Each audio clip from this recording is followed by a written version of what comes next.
Diaspora के संदर्भ में पश्चिम भारत की भाषाएं, इस विषय पर आप सभी का मैं यहाँ बहुत बहुत स्वागत करती हूँ। हमारे साथ जयेंद्र शाह जाधव जी हैं। वो बस ऑन द वे हैं, अभी ट्रैफिक की वजह से थोड़ा उन्हें देर हो रही है, लेकिन वो पहुँचते ही होंगे।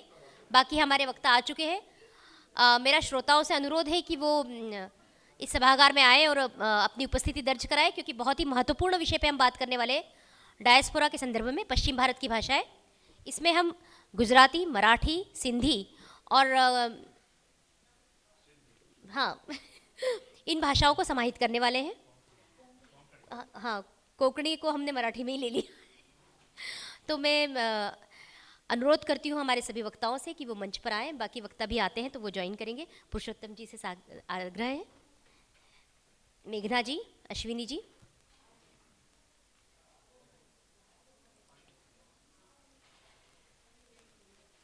तितिक्षा जी भी आ गई हैं, बहुत दौड़ते भागते हुए। स्वागत है। नहीं, बस इसलिए मैं आपको आई थी कहने कि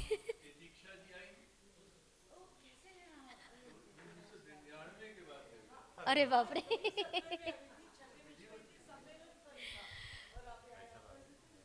जयेंद्र जी बस ऑन द वे ही हैं, तो शुरू कर देते हैं हम तब तक।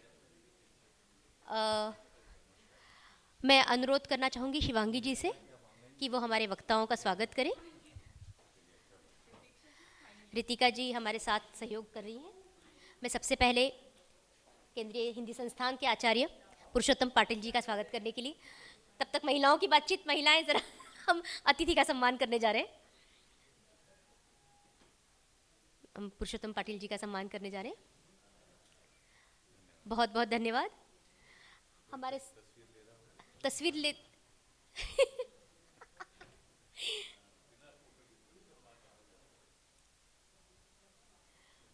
बहुत, हाँ दुशाला, सही बात है। मैं आपसे आग्रह करना चाहूँगी तितिक्षा जी से, जो यूके से हमारे साथ में है और हमें गुजराती भाषा के संदर्भ में अपनी जानकारी देंगी। तो मैं आग्रह करूँगी।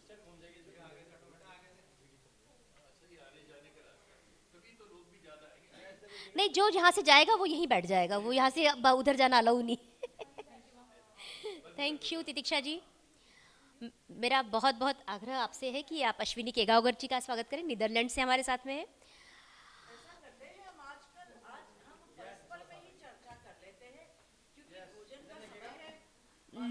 भोजन में है, बिल्कुल बिल्कुल।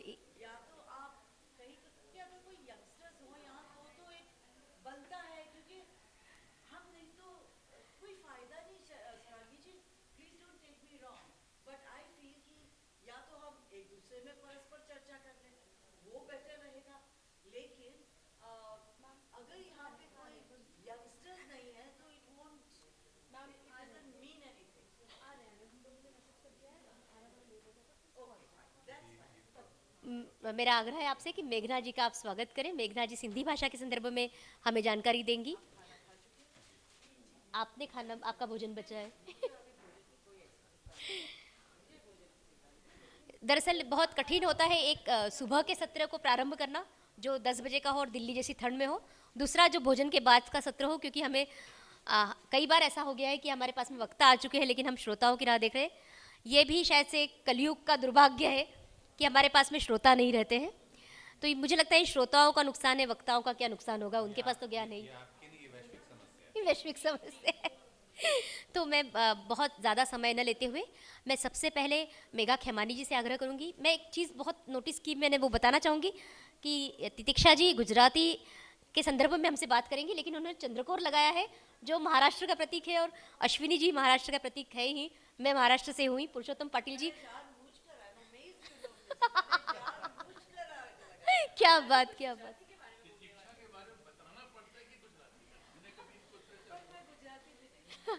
तो मैं चलिए हम विषय पर आते हैं। अभी विषय पर ना आने से बहुत बड़ा बवाल पिछले दिनों हो चुका है, तो हम विषय पर ही रहते हैं। आपको सबको ही पता होगा, बाद में बताऊंगी नहीं तो। मैं मेघा खेमानी जी से आग्रह करूंगी कि डायस्पोरा के संदर्भ में सिंधी के परिप्रेक्ष्य में बात हमारे सामने रखेंगी। एमफिल की छात्रा है और बहुत उत्साही छात्रा इस तरह से है कि उन्होंने मुझसे पूछा था कि मैं पीपीटी दे पाऊंगी क्या। तो ये हमारा मतलब हम यहाँ पे व्यवस्था उस तरह से नहीं कर पाते, लेकिन हम चाहेंगे कि अगली बार आपको ज़रूर हम पीपीटी के साथ सुनेंगे। तो आज हम सुनेंगे जी। आइए मेघना जी,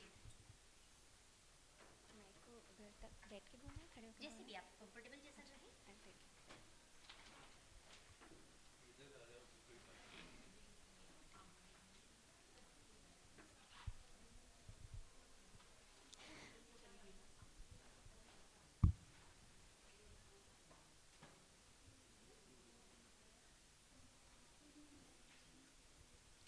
नमस्कार सभी को, मेरा नाम मेघा खेमानी है।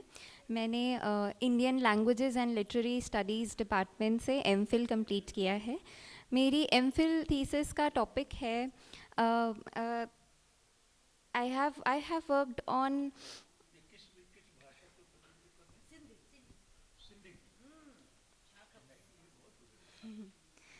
I have looked at Sindhi experiences and Tamil experiences based on displacement and resilience. Sindhi को अगर देखा जाए तो सिंधी में डिस्प्लेसमेंट और resilience का जो उदाहरण है सबसे अच्छा हमें पार्टीशन के कॉन्टेक्स्ट में मिलता है। एंड तमिल कॉन्टेक्स्ट में, तमिल एक्सपीरियंस में मैंने श्रीलंकन सिविल वॉर को स्टडी किया था। प्रोफेसर उमा और प्रोफेसर रवि प्रकाश टेकचंदानी जी के गाइडेंस में मैंने अपना थीसिस लिखा था। आज का जो हमारा टॉपिक है जिसमें हम डायस्पोरा के कंटेक्स्ट में सिंधी लैंग्वेज को स्टडी कर रहे हैं, तो उसमें मैं थोड़ा सा शुरुआत करना चाहूँगी डायस्पोरा के बारे में बात करने के लिए। डायस्पोरा का जब हम डेफिनेशन देखते हैं तो उसमें हमें पता चलता है कि विस्थापन के बारे में हम बात कर रहे हैं, पर ये जो विस्थापन है ये भूगोलिक क्षेत्र से ज़रूर होता है। फिर भूगोलिक क्षेत्र से जो विस्थापन होता है और हम किसी विदेशी क्षेत्र में चले जाते हैं उसको डायस्पोरा कहते हैं। पर वहाँ पर जाकर एक आइडेंटिटी क्राइसिस होता है और लैंग्वेज के बारे में भी लैंग्वेज भी सफ़र करती है, आइडेंटिटी क्राइसिस होता है और एक सांस्कृतिक निरंतरता का जो प्रश्न है वो उठता है उधर। तो इसीलिए डायस्पोरा भौगोलिक क्षेत्र से अलग तो हो जाते हैं अपने, लेकिन वो सांस्कृतिक निरंतरता के लिए एक प्रयास जो है उनके मन में चलता रहता है भीतर। तो डायस्पोरा के कंटेक्स्ट में फ़िलहाल अगर हम एक तरह से देखें तो जब सिंध से विस्थापन हुआ सिंधी हिंदुओं का और उन्हें अपना मदरलैंड छोड़कर, अपनी मातृभूमि छोड़कर विस्थापित होना पड़ा विश्व के अलग अलग कोनों में, तो उसमें भारत के कंटेक्स्ट में अगर हम उसे डायस्पोरा कहेंगे तो मुझे लगता है थोड़ा सा गलत होगा। कुछ लोग कहते भी हैं, पर भारत में रहने वाले सिंधियों को डायस्पोरिक सिंधी कम्युनिटी में नहीं काउंट किया जाना चाहिए, क्योंकि हम अपने ही देश के एक भाग से अपने ही देश के दूसरे भाग में आए थे।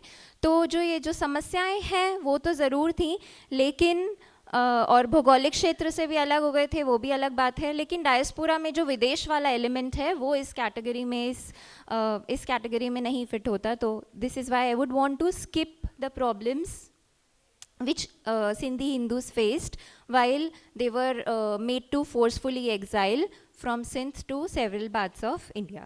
अब अगर आगे देखें सिंधी माइग्रेशन के बारे में, तो पार्टीशन से बहुत पहले 18वीं सदी में, 19वीं सदी में सिंधीज़ माइग्रेट कर रहे थे विश्व के अलग अलग भाग में, और वो सिर्फ, और ऐसा कहा जाता है कि भारत में अगर माइग्रेशन देखी जाए तो सिंधीज़ ही थे जो ट्रेड के लिए सबसे पहले जिन्होंने माइग्रेट करना शुरू कर दिया था। Of course there are brilliant trading communities in India, but they were migrating to different parts of world जो पहले किसी ने एक्सप्लोर ही नहीं किए थे, जिनके बारे में किसी को पहले पता ही नहीं था। 18वीं और 19वीं सदी से ये माइग्रेशन स्टार्ट हो गया था।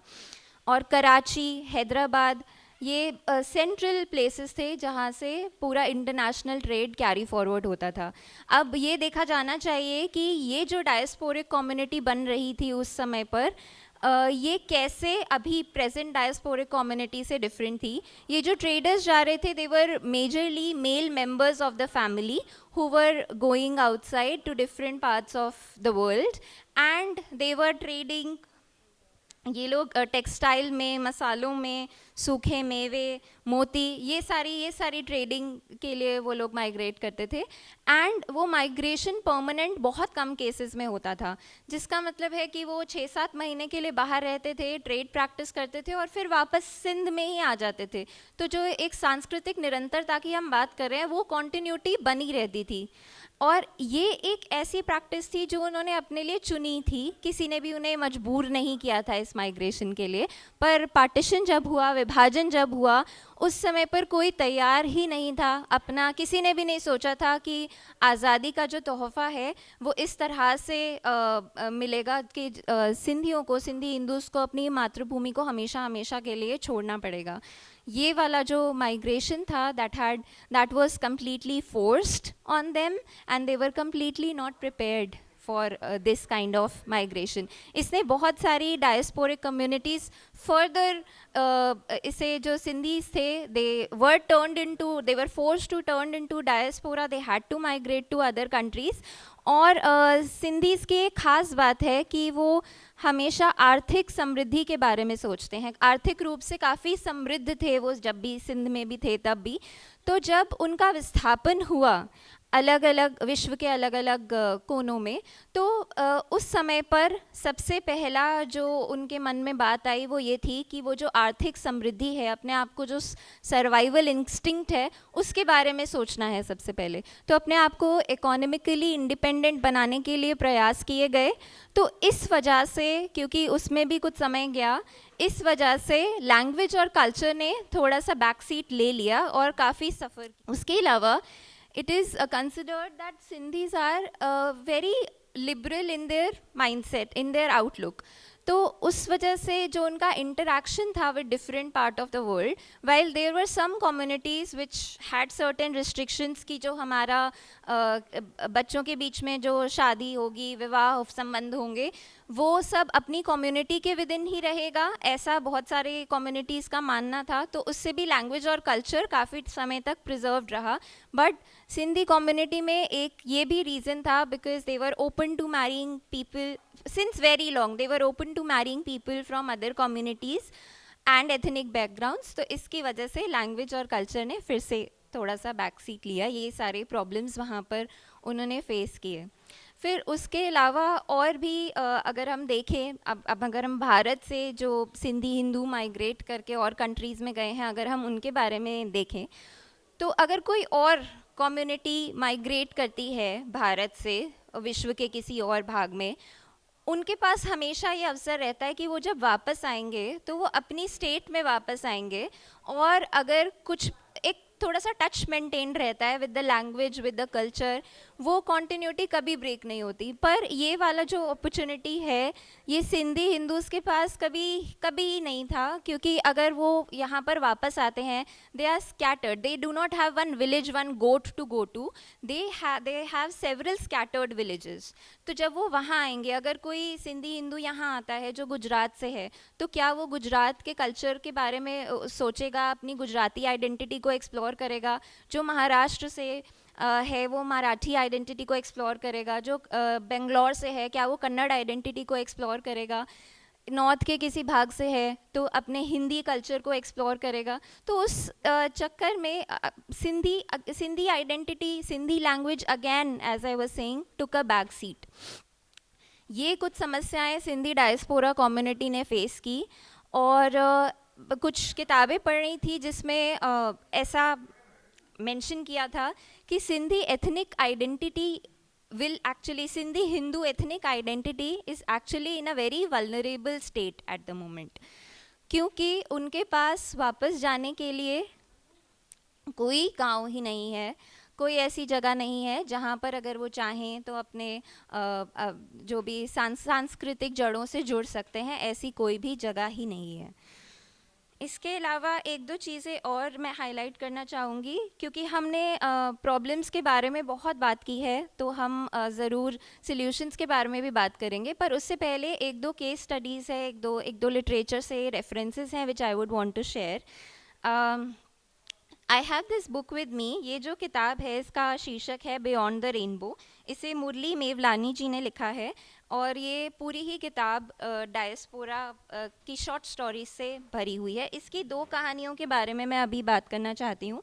अगर आप देखेंगे तो इट्स अ वर्ल्ड मैप, विश्व का मैप है यहाँ पर, और इस पूरे मैप को सिंधी अजरक से कवर किया हुआ है, which is a representation of the fact कि सिंधी हिंदूज़, विश्व का ऐसा कोई देश नहीं है, ऐसा कोई कोना नहीं है जहाँ पर सिंधी हिंदूज़ पहुँचे ही नहीं हैं।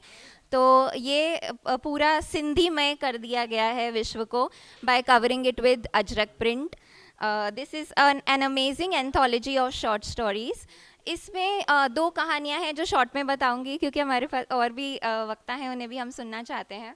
पहली कहानी में जो हमारे प्रोटैगनिस्ट हैं उनके आइडेंटिटी क्राइसिस के बारे में बात हुई है। अब वो 64 साल के हैं और उन्होंने एक अमेरिका की महिला से, अमेरिका मूल की महिला से उन्होंने विवाह किया था। उनके 2 बच्चे हैं जिनका नाम है एंडी और ब्रेट। तो अगर आप बच्चों के नाम भी देखें तो उसमें कुछ भी सिंधी या उसमें कुछ भी इंडियननेस हमें नहीं दिख रही है। And after a while the woman divorces him and now he is 64.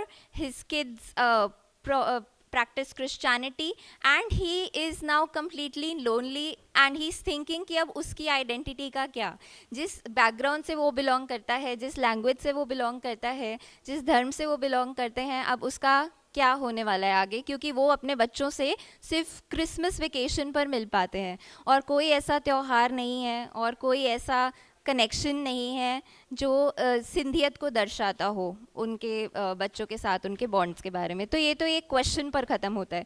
दूसरी कहानी है एक चर्चा जो एक सेंट्रल कैरेक्टर्स की हो रही है विद, बस 2 मिनट, जी बस, जी बिल्कुल 2 मिनट में समाप्त करूँगी। तो ये जो दूसरी कहानी है ये बहुत ही इंटरेस्टिंग तरीके से हम सबको इन शॉर्ट समराइज कर देती है कि क्या समस्या डायस्पोरिक कम्युनिटीज़ फेस कर रही हैं। वो ये है कि जब एक सीनियर सिटीज़न वहाँ का अपने ग्रैंड चिल्ड्रन से बात करते हैं कि आप लोग सिंधी क्यों नहीं सीखते, तो उनके पास कोई मोटिव ही नहीं है लैंग्वेज सीखने का। एंड इसमें ये बताया गया है कि कैसे जो पहली जनरेशन ऑफ माइग्रेंट्स थे उसमें सबको सिंधी बोलनी भी आती थी, सबको सिंधी लिखनी भी आती थी। सेकेंड जनरेशन को बोलनी बिल्कुल भी नहीं आती थी, उन्हें बस समझ में आती थी कि उनके एल्डर्स क्या बोल रहे हैं। और अब थर्ड जनरेशन को ना समझ में आती है ना बोलने आती है। तो आई थिंक ये एक प्रॉब्लम है जो सारी लैंग्वेजेस फेस कर रही हैं। और वहाँ की जो थर्ड जनरेशन के बारे में बताया गया उसमें एक लिस्ट ऑफ लैंग्वेजेस हैं which the third generation knows, पर फिर भी उनके पास कोई मोटिवेशन नहीं है। एंड वो थोड़ा सा कॉन्फ्लिक्ट चलता है फैमिलीज़ के बीच में कि क्या हम तो बिल्कुल स्कैटर्ड विलेजेस हैं, अब उससे हम ग्लोबल विलेजेस की तरफ we are moving towards global village, तो हम उसको प्रिजर्व करें या जो हमारी स्कैटर्ड विलेज वाली आइडेंटिटी है हम उसको प्रिजर्व करें। इस क्वेश्चन पर ये ख़त्म होता है। सिंस टाइम की थोड़ी सी कमी है तो मैं बस सॉल्यूशंस के बारे में बात करूँगी। अभी इंटरनेट का टाइम है and Sindhis have got a very good sense of humour. तो संगीत, कुछ कॉम्पिटिशन्स, कुछ कॉमिक कंटेंट जो आजकल इंटरनेट पर है और ऑर्गेनाइजेशंस हैं जैसे सिंधी संगत है, उनकी हेल्प से सिंधी लैंग्वेज प्रिजर्व हो रही है, क्योंकि वो म्यूज़िक पे फोकस करते हैं, वो जोक्स पे, इडियम्स पे फोकस करते हैं जो यंगस्टर्स के साथ काफ़ी कनेक्ट कर रहा है। तो I think that is a way forward. Thank you so much, धन्यवाद। बहुत बढ़िया, जय झूलेलाल।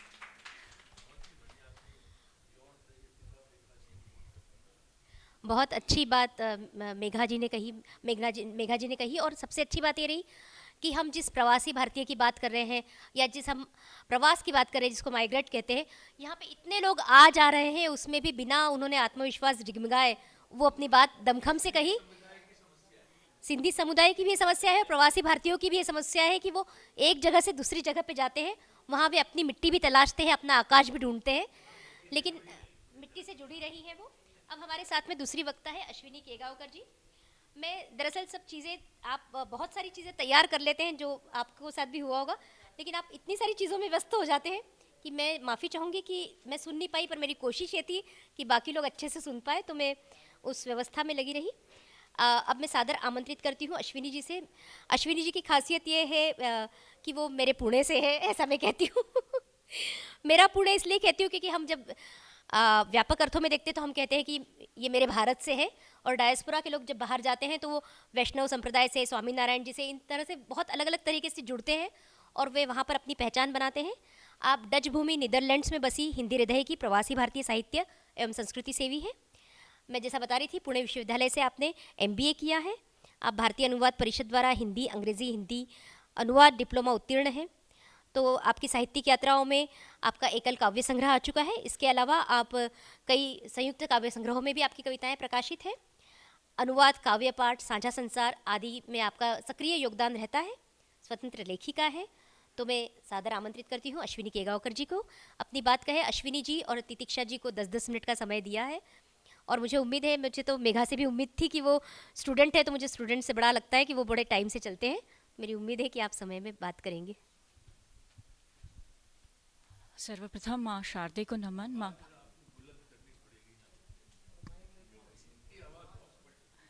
अभी आप मुझे सुन पा रहे हैं जी? माँ शारदे को नमन, माँ भारती को नमन, माँ मराठी को नमन, जननी को नमन करते हुए आप सभी को सादर नमन करती हूँ। और आज के प्रमुख जो अतिथि है, और मैं पुरुषोत्तम पाटिल जी को नमन करती हूँ, तितिक्षा जी और मेघा को नमन करते हुए अपने सीधे विषय पर आती हूँ। और पश्चिम भारत की जो भाषाएं हैं, इसका इतिहास वैश्विक पटल पर समृद्ध और प्राचीन रहा है। आप सभी ने देखा होगा पश्चिम भारतीय भाषाओं में, और मुझे बहुत गर्व है कि 450 साल पहले जब गुजरात के व्यापारी पूर्वी अफ्रीकी देशों में व्यापार करते थे, तब से गुजराती भाषा वहाँ पर पनपने लगी थी। तो ये बहुत ही अपने आप में बड़ी भाषा है। हाँ, मैं पश्चिम भारत की भाषाओं से मैं शुरुआत कर रही हूँ, लेकिन उसमें कुछ मुझे तथ्य देने हैं। तो ये सब आपने सुना होगा। आपने ये भी सुना होगा कि मलेशिया का जो क्षेत्र है, वहाँ पर भी गुजराती थे। लेकिन मुझे बहुत गर्व महसूस होता है, यूरोप का एक छोटा सा शहर है एंटवर्प, वहाँ पर गुजराती भाषा सदियों से है, करीबन 100-150 साल पहले से है। पेरिस में नहीं, बड़े बड़े शहरों में नहीं, पेरिस हो या एम्स्टर्डम हो, वहाँ नहीं, लेकिन एंटवर्प। क्यों? क्योंकि एंटवर्प हीरो की राजधानी है। और हीरो, हाँ, तो हीरो का व्यापार और गुजरात, इसका समीकरण आप सभी जानते हैं। तो ये मुझे ये जानकारी देनी थी। तथा कोंकणी भाषा का भी इतिहास वैश्विक पटल पर 100 साल पुराना है। जब कोंकणी लोग पुर्तगाल में जाते थे, क्योंकि पुर्तगाल इनका औपनिवेशिक देश गोवा का पुर्तगाली थे, इसीलिए तो ये हमने देख लिया। अब चलते हैं महाराष्ट्र की ओर। आप अगर हम वैसे देखा जाए तो इतिहास बताता है कि जैसे ही अनुबंध श्रमिक मॉरिशस या नटाल दक्षिण अमेरिका के क्षेत्र में गए, तो वहाँ से वैश्विक पटल पर मराठी पनपने लगी।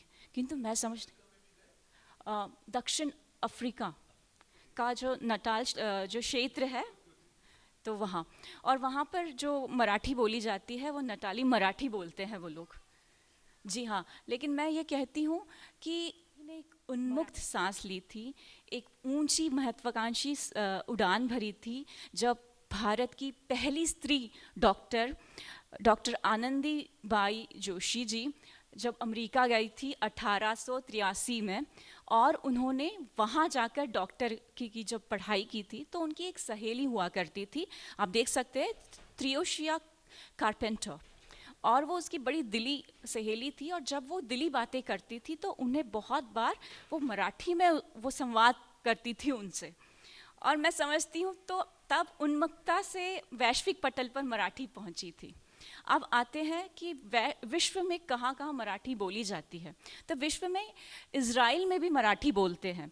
बाकी देशों के अलावा 113 देशों में मराठी बोली जाती है, और इज़राइल में मराठी बोली जाती है। और ये बहुत ही विशेष बात है कि मराठी भाषी वहाँ नहीं गए, अपितु जो विदेशी मूल से आए थे, जेरूसलम से आए यहूदी लोग थे, और वो महाराष्ट्र और कोंकण के तटीय इलाकों में रहा करते थे, जिन्हें हम बेनी इजरायली कहते हैं। और उन्होंने 20वीं शताब्दी के शुरुआती दौर में फिर से विस्थापित होने का निर्णय लिया इजराइल में, और वो वहाँ गए और वहाँ वो बेनी मराठी बोलते हैं। और ये बेनी जो मराठी है, बेनी इजरायली है, तो इसके कुछ अभिनेता है, जैसे आपने नाम सुना होगा डेविड अब्राहम चाउलकर, जो अभिनेता थे, जो पुराने ज़माने के, तो इसी समाज से थे, इसी समुदाय से थे, तो ये उनकी भाषा है। तो ऐसे कुछ मराठी का प्रवास रहा है। अक्सर इसके बाद जब 20वीं शताब्दी का आरंभ हुआ, तो उच्च शिक्षित जब मराठी समुदाय जब बाहर वैश्विक पटल पर जहाँ पहुँचा, जैसे यूके में, लंदन में, या अमेरिका में, या अन्य देशों में, तो वहाँ पर मराठी पनपने लगी। और जिसका उम्दा उदाहरण है, लंदन में 1932 में मराठी मंडल की स्थापना हुई 1932 में, और उसके सदस्य में से है डॉक्टर भीमराव अंबेडकर जी भी। तो तब से मराठी का प्रवास ये चल रहा है। अब मैं नीदरलैंड की ओर बढ़ती हूँ, और मैं उधर की जो मराठी है और वहाँ का मराठी समाज है और मराठी भाषा वहाँ पर कैसे विकसित हो रही है, इसके बारे में बताना चाहूँगी। मैं आशा करती हूँ आपको मेरा ये सत्र जी जी जी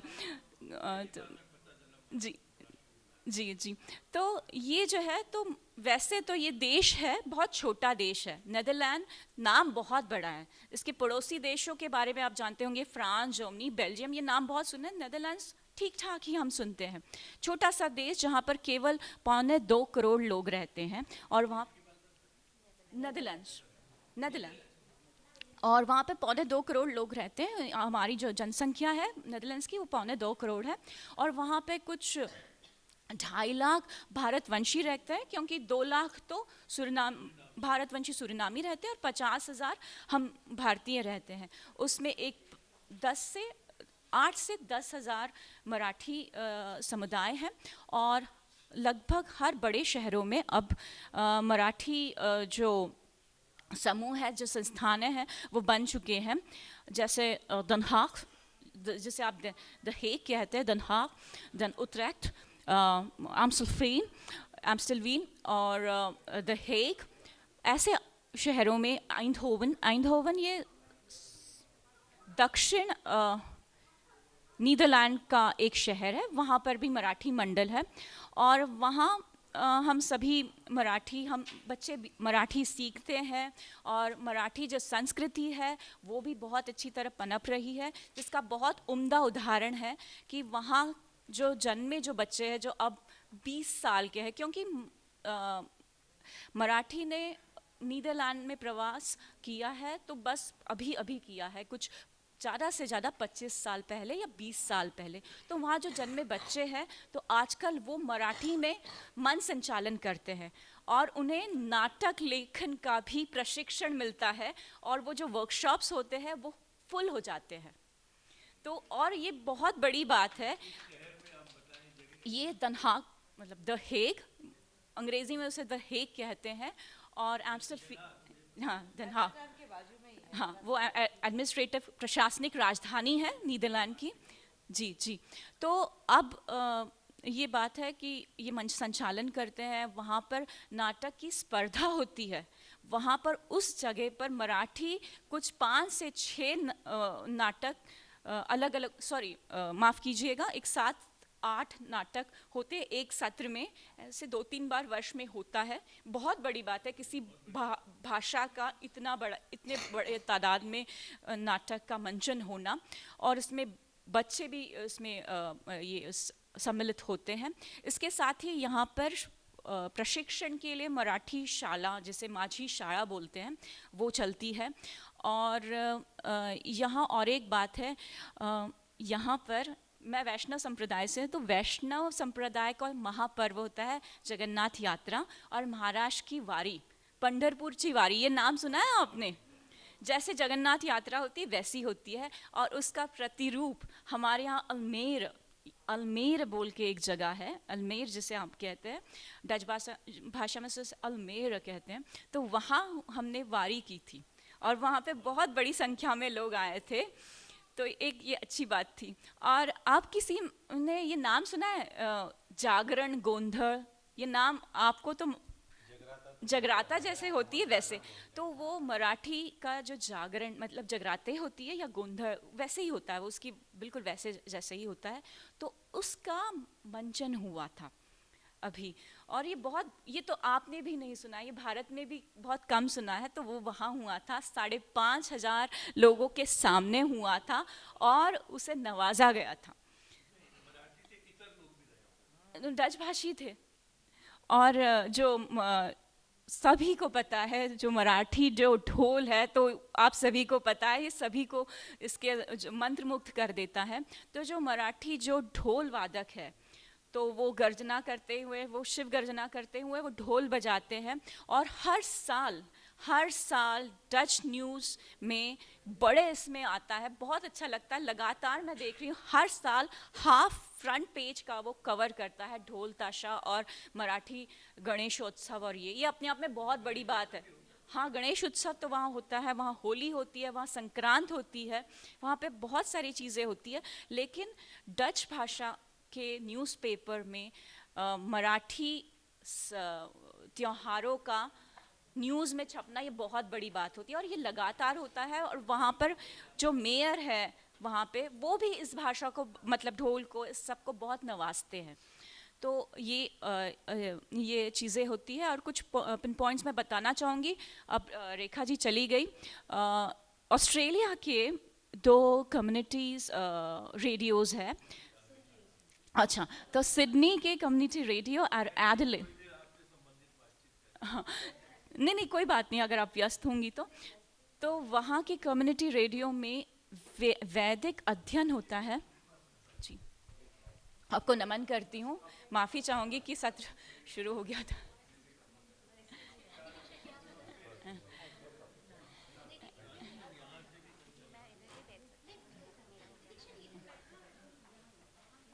आपका भी सत्र है, आपका सत्र है ना, तो इसीलिए। नमस्ते। हाँ जी जी जी,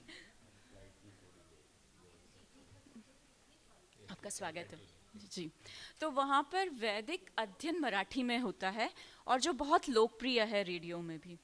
तो ये कुछ मेरे तो लावनी तो सब जानते हैं, और लावनी को तो बहुत सब नवाजते हैं। लेकिन मंगलागौर ये जो है, ये मतलब सावन के महीने में सुहागन लोग करती है। ये भारत में भी इतना आम नहीं है, लेकिन वहाँ के दूतावास में उसका मंचन हुआ था और लोगों ने उसे नवाजा है। उसके बाद में इस एम्स्टलफीन में भी ये हुआ है, जो एम्स्टरडैम के करीब है जो शहर। तो ऐसी चीज़ें मतलब जो मतलब भारत में इतने लोकप्रिय नहीं है, लेकिन फिर भी वो वहाँ जगह पा रही है और लोग उसे नवाज रहे हैं, वो वहाँ पर लोकप्रिय बन रही है। तो ये मैं कह सकती हूँ, ये मराठी अस्मिता के लिए बहुत बड़ी बात है। तो ये है, और बहुत स्ट्रॉन्ग है। जी जी जी जी जी जी जी। और ये मतलब बहुत छोटी छोटी ये वारी वगैरह बहुत ही ज़्यादा मतलब भारत में भी इतनी प्रचलित नहीं है, इतने लोकप्रिय नहीं है। तो ये सब है। तो मैं ये कहती हूँ कि मराठी भाषा के संदर्भ में मुझे आमंत्रित किया था, इसलिए मैं ये कहना चाहती हूँ। अभी तो मैं ये कहना चाहती हूँ कि पश्चिमी भारतीय भाषाओं में सब तो लोकप्रिय है ही। और मैं आपको और एक बात बताना चाहती हूँ, स्पेन में मैंने ये बताया था, स्पेन में सिंधी भाषा बोलते हैं 150 साल पहले। तो ये बात थी कोंकणी भाषा। तो मैं ये कहती हूँ, बहुत गर्व होता है कि जब पश्चिम भारत की भाषाएं विश्व के हर कोने में पनप रही है, फूल रही है, और बड़ी सकारात्मकता से हम प्रवासी भारतीय बड़े शिद्दत से ये प्रयत्न कर रहे हैं कि हमारी भारतीय भाषाएं जो बहुत ही समृद्ध है, वो वैसी समृद्ध बनी रहे। और इसके लिए जो भी सेवा हो हम यथोचित करें। बस इसी भावना के साथ मैं अपना वक्तव्य समाप्त करती हूँ। बहुत बहुत धन्यवाद। बहुत बहुत धन्यवाद अश्विनी जी। रेखा जी निकल रही हैं हमारे साथ में, नहीं कोई दिक्कत नहीं, बिल्कुल बिल्कुल। और हमारे साथ में विजय मल्होत्रा जी जैसे समृद्ध एक विचारक भी हैं और जो जागरूक भी हैं, जो प्रश्न भी पूछते हैं। अभी अभी हमारे साथ में जयेंद्र जाधव जी आ चुके हैं, गुजरात अकादमी के महासचिव हैं आप, और हम आपकी राह देख रहे थे थोड़ी देर, फिर हमने सोचा कि शुरू कर देते हैं। अभी आपके सामने अश्विनी केगावकर जी बात कर रही थी। डायस्पोरा की जब भी बात, हाँ, मेघा ने बहुत अच्छी युवा वक्ता हमारे साथ में भी उनका वक्तव्य हुआ, उन्होंने बहुत अच्छी सिंधी के संदर्भ में बात की, मराठी के संदर्भ में बात की। अब हम गुजराती पर आ रहे हैं और आप बिल्कुल सही समय पे आए हैं कि हम गुजराती ही वक्ता को बुलाने वाले हैं।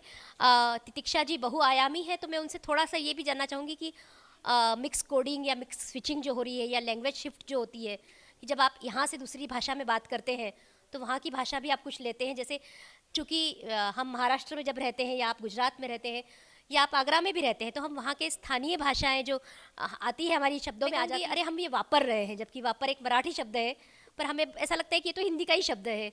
या जतन करना, तो जतन करना वैसे हिंदी में कोई शब्द नहीं है, पर हमें लगता है कि वो बड़ा हिंदी का ही शब्द है। प्रतिसाद, जो प्रतिक्रिया है, मैं चाहूँगी तालियों से स्वागत करेंगे तो मैं कह दूँ कि प्रतिसाद मिला। तो कुछ इस तरह के शब्द हमारे पास में दूसरी भाषाओं के भी आते हैं। तो मैं आग्रह करूंगी तितिक्षा जी से, आप बहुआयामी व्यक्तित्व है, उद्यमी है, साहित्यकार हैं और एक ऐसी शख्सियत है जिन्होंने फैशन, शिक्षा, व्यवसाय और साहित्य के क्षेत्र में अपनी भूमिका बहुत अच्छे से निभाई है। अभी भी आज देखेंगे, कल देखेंगे आप इन्हें, तो इनका कल इन्होंने एक नाट्य पाठ किया था कहानी का। तो इनका बहुआयामी व्यक्तित्व, मतलब हमें कुछ चीज़ें होती ना, हाथ कंगन को आरसी किया, वैसे वाली मामला है कि उनका व्यक्तित्व अलग अलग इसमें दिखता है। पिछले 3 दशकों से भारत और ब्रिटेन के बीच सांस्कृतिक सेतु का आप काम कर रही हैं और 1996 में आपने अपना लेबल तनुश्री कलेक्शन स्टार्ट किया। तो फैशन डिज़ाइनर भी आप हैं, आपको कृति यूके की स्थापना आपने यूके में की है, हिंदी, गुजराती और अंग्रेजी की प्रखर कवियत्री हैं। तो मैं सादर आमंत्रित करती हूँ तितिक्षा जी को कि वो अपनी, मूलतः मुंबई से मूलतः नहीं, क्यों, अच्छा मना कर रही हूँ, बिल्कुल।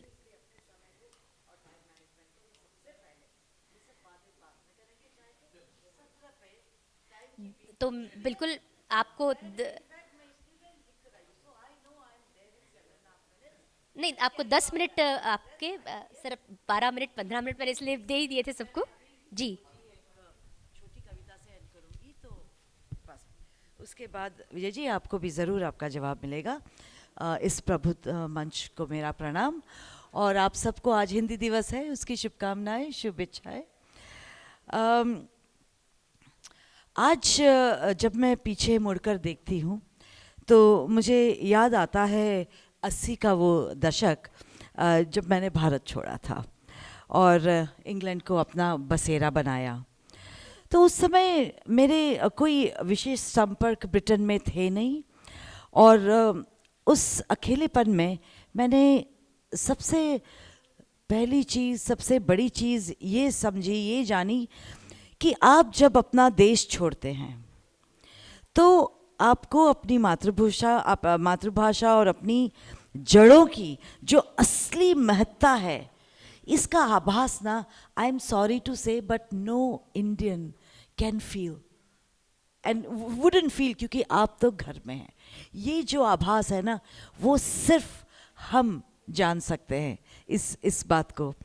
तो पेशे से तो मेरा बैकग्राउंड फैशन डिज़ाइन का है और सच कहूँ तो मैं वो उस तरफ की नौकरी की तलाश में नहीं थी जब मैं वहाँ पे गई।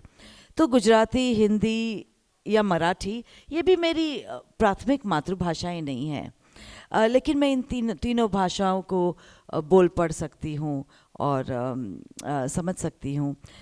लेकिन मेरी इस भाषाई समझ ने मेरे लिए संभावनाओं के द्वार खोले।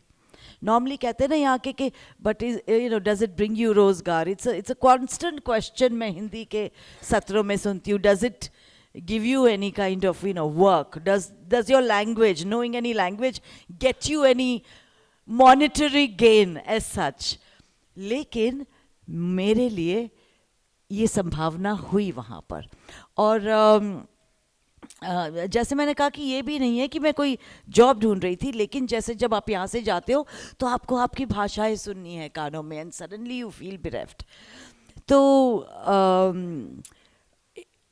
हिंदी, गुजराती और मराठी के अलावा उर्दू, पंजाबी और कच्छी भाषाओं की समझ के कारण मुझे यूके के इमिग्रेशन विभाग और वहाँ की एक मिनट इमिग्रेशन विभाग और सोशल सर्विसेज, उसमें एक स्वैच्छिक इंटरप्रेटर के रूप में अपनी पहचान बनाने का, सेवा देने का मुझे मौका मिला। तो भाषाओं के प्रति मेरे इस प्रेम ने मुझे गुजराती और हिंदी भाषी समुदाय और संस्थाओं से जुड़ने का सौभाग्य भी दिया। और इसी दौरान वहाँ पे बहुत प्रख्यात है मिस्टर सीबी पटेल, जिन्होंने वहाँ पे एक पहला जो अखबार खोला था, गुजरात समाचार। और 1984 में यूके में यहाँ से प्रोफेसर जगदीश दवे, इन जैसे विद्वानों के साथ मुझे जो काम करने का मौका मिला, तो फिर मैं भाषा के प्रचार और प्रसार में भी लग गई उन लोगों के साथ। तो अगर हम इतिहास पे नज़र डालें तो जैसे अभी इन्होंने कहा था कि 70-80 के दशक में जो ईस्ट अफ्रीका और भारत से बड़ी संख्या में गुजराती समुदाय ब्रिटेन आया। तो यूके में गुजराती समुदाय न केवल सबसे बड़ा भारतीय समूह है, बल्कि वहाँ की अर्थव्यवस्था, राजनीति और सामाजिक ताने बाने में भी इनका योगदान अत्यंत गहरा है। तो यूके की कुल भारतीय आबादी लगभग 15 लाख की है, तो उसमें से करीब आधे लोग गुजराती मूल के हैं। Okay, so it's one of the most spoken languages, widely spoken. और गुजराती यूके में बोले जाने वाली सबसे प्रमुख दक्षिण एशियाई भाषाओं में से एक है। और जो लेस्टर शहर है वो तो लगभग उसकी दूसरी भाषा ही गुजराती है। Dhokla, thepla, fafda, everything you can have their, वहाँ पे सब कुछ। और लंदन में भी जैसे हैरो, ब्रेंट, वेम्बली, ये जो एरियाज़ हैं यूके के, उसे भी छोटा गुजरात ही कहते हैं। तो यूके में जो गुजराती समुदाय में जो एक डबल डायस्पोरा, ये बहुत कम देखने को मिलेगा। तो ये लोग जो है जो भारत से अफ्रीका गए और फिर अफ्रीका से यूके आए, तो ये डबल डायस्पोरा है। इसके बावजूद इन्होंने अपनी जड़ों को सुरक्षित रखा है। हालांकि उस शुरुआती दौर में अधिकांश परिवारों के बच्चे ना 8-10 साल के थे जो गुजराती पढ़नी और बोलनी आती थी। तो नए प्रवासियों का पूरा ध्यान खुद को स्थापित करने में और उनकी आर्थिक मजबूती पाने पर था, इसलिए घर के बाहर अंग्रेज़ी थोड़ी हावी होने लगी थी। तो 1980 से 2000 के दशक तक तो फिर भी स्थिति बेहतर थी, क्योंकि माता पिता को भाषा का ज्ञान था और ग्रैंड पेरेंट्स के साथ ये गुजराती उनकी लिंक भाषा हो जाती है किसी भी भाषा के लिए। तो वो संवाद की भाषा थी। गुजराती शाला, मंदिर और कम्युनिटी सेंटर्स में भी शुरू हो गए। सैकड़ों संस्थाएं और पत्रिकाएं भी शुरू हुई। हमने वहाँ पे कई शहरों में कवि सम्मेलन शुरू किए। वहाँ पे नॉर्थ इंग्लैंड में गुजराती मुस्लिम्स जो आए हैं सौराष्ट्र से, उनका भी बहुत स्ट्रॉन्ग फुटहोल्ड है। और भाषा भी, घर में भी वे लोग काफ़ी गुजराती ही बोलते हैं। अभी जो है एक यूके गुजराती साहित्य अकेडमी द्वारा प्रकाशित है, उसे कहते हैं चाड़ीसिया उत्सव। ये यूके के 40 वर्ष में छिपे विविध गुजराती साहित्य रूप की लेखा जोखा है, जो केतन रुपेरा द्वारा संपादित है। This is a very very important document. तो किसी को भी अगर कभी भी रिसर्च के लिए भी चाहिए, it's like one book says it all. लेकिन पिछले 10 साल से मैं देख रही हूँ कि परिदृश्य बदलने लगा है। अब जो है ना, नई पीढ़ी के वही माता पिता जो खुद वहाँ पले बड़े हैं, वो अपनी भाषा लिखने में सक्षम नहीं हैं। मेरे इंटरप्रेटिंग और अनुवाद का काम भी सूख गया ऑलमोस्ट। आज ये परिणाम है कि गुजराती स्कूलों की संख्या कम हो रही है, संसाधनों की भी कमी है और नई पीढ़ी को अपनी भाषा के प्रति एक उदासीनता देखी जा रही है। तो वहाँ का जो डिपार्टमेंट ऑफ एजुकेशन है, जो एक्चुअली आपके GCSE और A लेवल्स करते हैं, तो उनकी अभी एक मार्च में चिंताजनक तस्वीर उन्होंने पेश की कि उन्होंने कहा कि 2015 के बाद GCSE में गुजराती पढ़ने वाले छात्रों की संख्या लगभग 70% की गिरावट आई है। और उर्दू में 70%, 17%, पंजाबी में 24% और बंगाली में 43% की कमी दर्ज की गई है। तो विडंबना ये है कि जहां मैंडरीन और लैटिन जैसी भाषाओं को नया निवेश और फंड मिल रहा है, वहीं दक्षिण एशियाई भाषाओं को ये संसाधन नहीं मिल पा रहा है जिनके वे हकदार हैं। तो हमें ये सोचने की ज़रूरत है कि क्या इन भाषाओं को बचाना न केवल सांस्कृतिक है, बल्कि व्यापार, व्यापारिक अवसरों और अंतर्राष्ट्रीय संबंधों को भी मजबूत करने के लिए भी अनिवार्य है। और भविष्य और तकनीकी भी की चुनौती है। अब आज के दौर में अगर आप देखो तो क्लासरूम में सिर्फ किताब और पेंसिल से ना ये सब काम नहीं चलेगा। ये आजकल के स्टूडेंट्स इसमें इंटरेस्टेड ही नहीं है।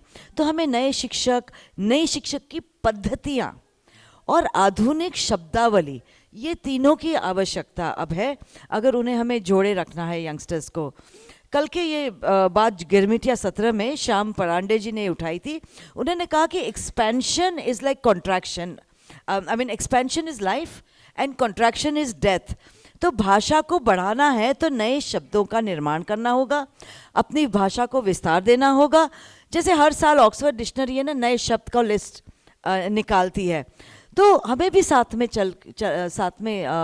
चलकर इसे बढ़ाना होगा। और एंड में यही कहूँगी कि हमें वास्तविकता को भी स्वीकार करना है। गूगल, डिओलिंगो, AI, ये सब आर्टिफिशियल इंटेलिजेंस, ये सब हमारे जीवन का अभिन्न हिस्सा बन चुके हैं। तो जिन्होंने भाषाओं की पहुंच आसान बना दी है, इसे हम एक फ्रेंड की तरह लें, दुश्मन की तरह ना, उसे फाइट ना करें। तो मैं अंत में एक प्रश्न इनफैक्ट छोड़ना चाहूँगी कि क्या आज के AI युग में, जहाँ अनुवाद सिर्फ एक क्लिक की दूरी पर है, क्या केवल लेखन ही भाषा को जीवित रख सकता है? क्या केवल अक्षरों के ज्ञान ही भाषा बचेगी, या भाषा के अस्तित्व के लिए उसकी सांस्कृतिक मर्म और बोलचाल की जीवंतता को बचाना अधिक आवश्यक है? तो आई थिंक इसी के साथ मैं सत्र खत्म करूंगी। फिर बाद में अगर वक्त होगा, किसी को प्रश्न करना होगा, तब बातचीत कर लेंगे। ठीक है, धन्यवाद। बहुत बहुत धन्यवाद तितिक्षा जी। जैसा कि आपने एक थोड़ी हिंट दे दी है कि हम एक प्रश्नोत्तर भी रखेंगे, जो इतने सुधी श्रोता हमारे सामने हैं, जितने ध्यान से वो सुन रहे हैं, तो उनके कोई प्रश्न होंगे तो हम 10 मिनट बाद के उस पर रखेंगे। आपने जो डायस्पोरा के संदर्भ में बात कही, मुझे ये लग ही रहा था, हम भारत में बैठे हैं पर मुझे ऐसा लगता था कि थर्ड जनरेशन के सामने यह समस्या होगी कि उनके पास में होगी। भारत लादरम मेघा भी जब बात कर रही थी तो उसके इसमें भी बहुत अंग्रेजी आ रही थी, तो ये चिंता का विषय तो हमें भारत में भी लगता है, लेकिन ये चिंता भारत के बाहर और अधिक है। और आपने उसे कहा भी, मुझे लगता है पॉडकास्ट जैसे माध्यम, जैसा आप कह भी रही थी कि डिओलिंगो है, या हम नए तरीक़ों से उन तक अपनी भाषा पहुंचा सकते हैं। और मुझे लगता है प्रवासी भारतीयों में सबसे बड़ा जो एक रहता है, ये सभी से जुड़े हैं, लेकिन साथ में उनको एक घर की परिकल्पना, जो आपने कहा, वो हमें यहाँ बैठ के महसूस नहीं हो सकता, जो इन्हें होता है कि घर से दूर आपको घर करना है।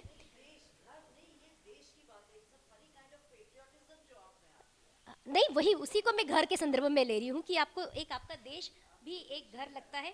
जब भी मैं बात करती हूँ तो मैं कह रही हूँ कि अरे ये तो हमारे यहाँ के हैं, अरे ये तो हमारे यहाँ के, तो कहीं ना कहीं आप इसलिए उन चीज़ों को हमारे यहाँ के कह देते हैं क्योंकि आपको लगता है कि जो आपकी जड़ों से, जहाँ से आपका बचपन बीता है, वो जगह से जो व्यक्ति है वो आपका है, आपके घर का है। मैं उस संदर्भ में कह रही थी, इसलिए मैंने कहा अश्विनी जी तो हमारे यहाँ की है, तितिक्षा जी हमारे यहाँ की है, और पुरुषोत्तम जी तो हमारे यहाँ के है ही, क्योंकि वो जलगांव से है और उन्होंने इंदौर देवी अहिल्या विश्वविद्यालय से अपनी स्नातकोत्तर की उपाधि ली है। तो इंदौर से मेरा बड़ा गहरा जुड़ाव है, तो मुझे लगता है कि ये तो हमारे यहाँ के ही है। तो मैं बहुत आदर के साथ में आपको बुलाऊंगी। 12 मिनट का आपको समय भी है और मुझे बहुत अच्छा भी लग रहा है कि हमारे वक्ता उस समय का पालन भी कर रहे हैं। आप केंद्रीय हिंदी संस्थान में आचार्य के पद पर विभूषित है। आपने MA किया है हिंदी साहित्य में, राजनीतिक विज्ञान में, B.Ed किया है, MBA किया है, PhD किया है। इतना अध्ययन करने के बाद में यदि कोई हमारे सामने वक्ता के रूप में आता है तो उसे हम सुनेंगे, तो सोचिए जो ज्ञान इन्होंने इतने सालों में पाया, आज हम 10-12 मिनट में उसे पालेंगे, क्योंकि वो सार हमारे सामने रख देंगे। आप अनुवाद और तुलनात्मक अध्ययन के क्षेत्र में विशेष कार्य कर रहे हैं। 6ठे दशक की हिंदी मराठी कहानियों का तुलनात्मक अध्ययन आपका विशेष रहा है। आप भावक के सह संपादक भी हैं। भारतीय भाषा संस्थान मैसूर, NCERT पुस्तक अनुवाद, भारतीय भाषा समिति और कई प्रशासनिक दायित्व भी आपने संभाले हैं। आप महाराष्ट्र राज्य हिंदी साहित्य अकादमी मुंबई के सदस्य हैं। अखिल भारतीय साहित्य परिषद, कोचिंग फेडरेशन ऑफ इंडिया, ऐसे कई संस्थानों के सदस्य हैं। आकाशवाणी पर हमेशा आते रहे हैं, तो मुझे लगता है इनका परिचय बहुत बड़ा है और उससे बड़ी बात मैं न कर पाऊँ, इसलिए मैं सादर आमंत्रित करती हूँ पुरुषोत्तम जी को। आपने टाइमर लगा लिया है, मुझे कैसा मतलब ऐसा लग रहा है कि ये अनुशासन तो एक आचार्य ही हमारे सामने रख सकते हैं। इस समय का तो पालन करना ही चाहिए। धन्यवाद, है ना, नहीं तो फिर कुछ अर्थ नहीं रह जाता ना।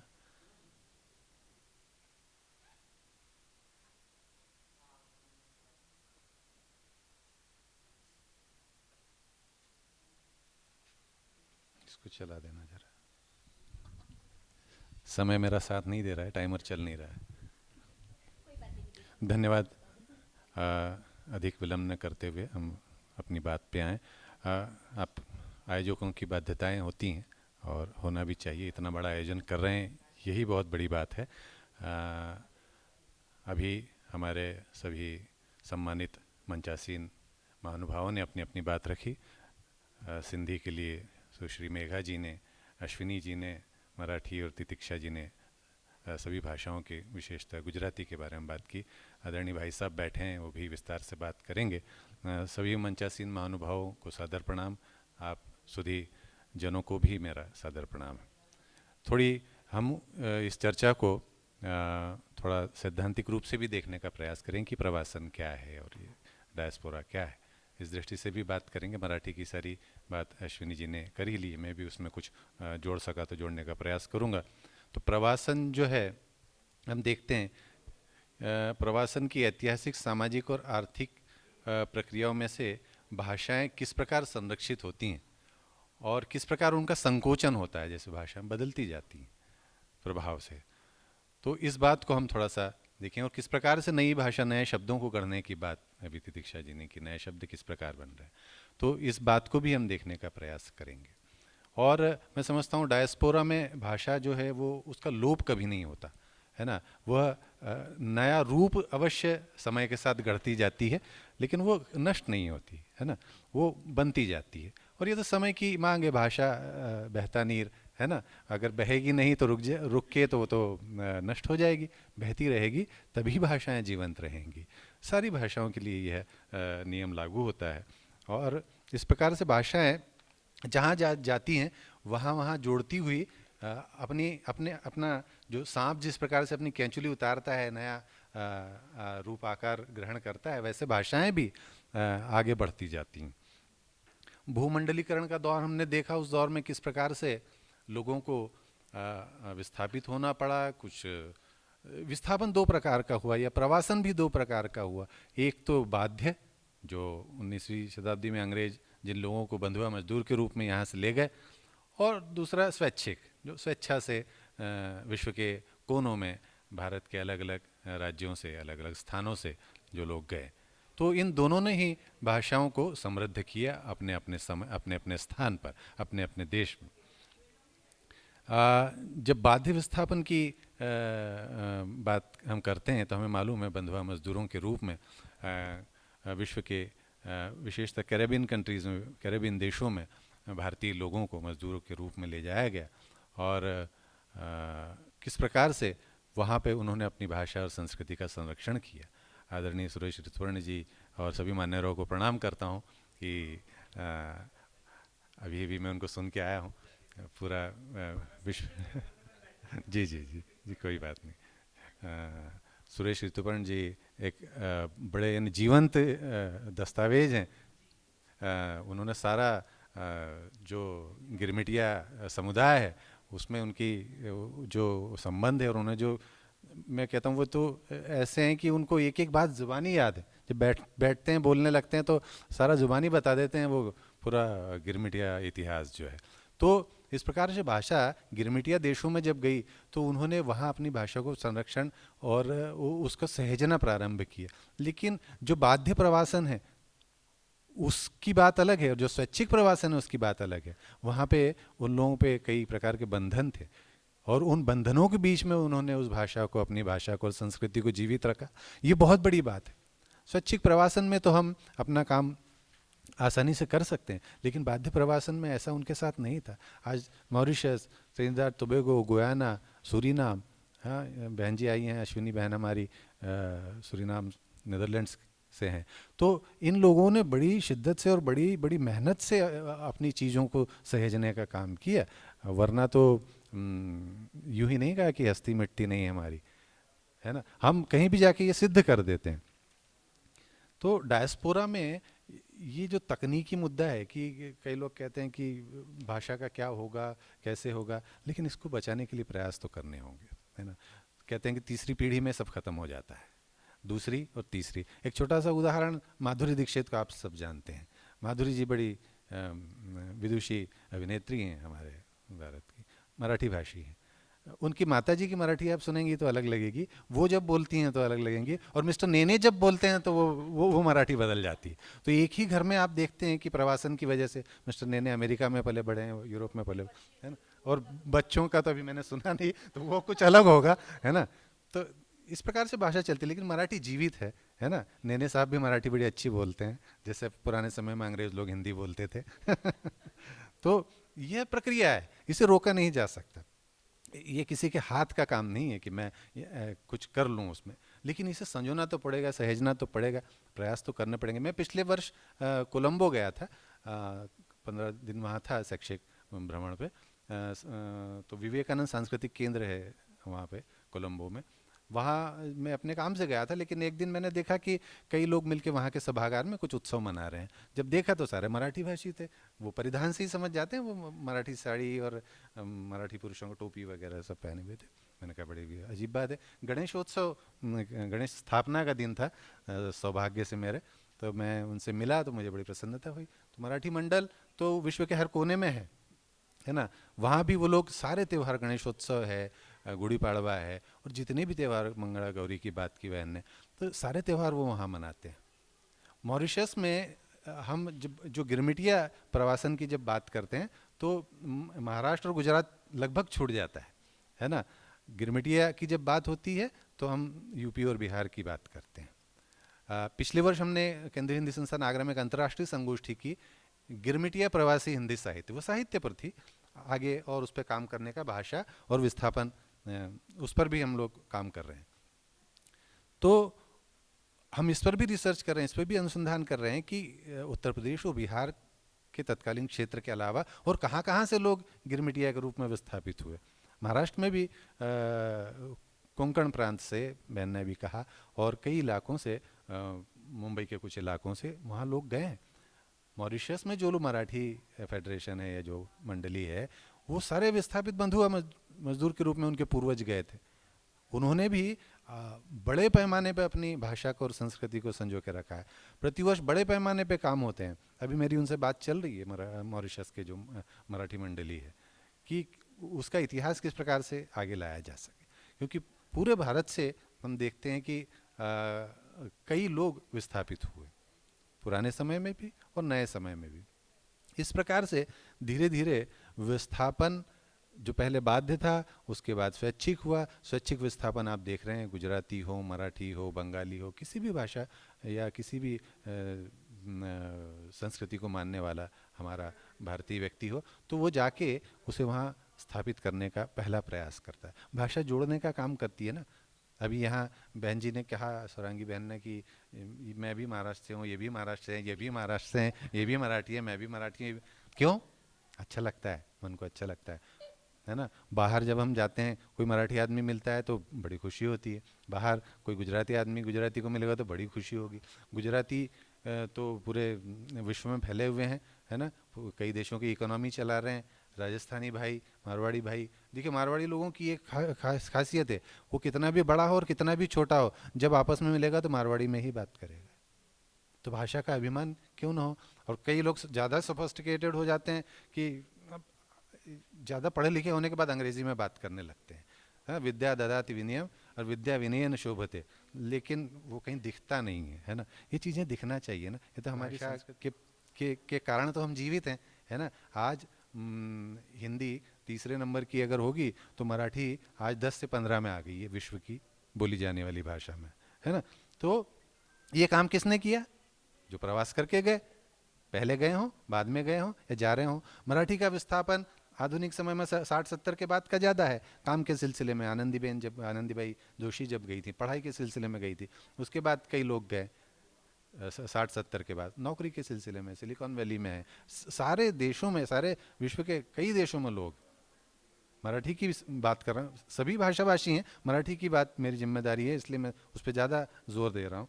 तो इस प्रकार से अभी है 5 मिनट, तो सभी भाषाभाषियों ने भारतीय डायस्पोरा को समृद्ध किया है। हम चूंकि प्रातिनिधिक रूप से भाषाओं की मुझे मराठी की जिम्मेदारी दी है, बहन जी को गुजराती की, इनको बहन को सिंधी की, तो ये समग्र रूप से देखें तो हम भारतीयता की बात कर रहे हैं, हम किसी एक भाषा की बात नहीं कर रहे हैं, है ना। भाषा अभी कई सालों पहले हिंदी चलता था, अब हम भारतीय भाषा की बात करते हैं। पहले भी था लेकिन बताया नहीं गया उस तरीके से, है ना। तो हिंदी क्या है? हिंदी भारतीय भाषा और या राजभाषा या राष्ट्रभाषा हम कहें, लोक में कहते हैं।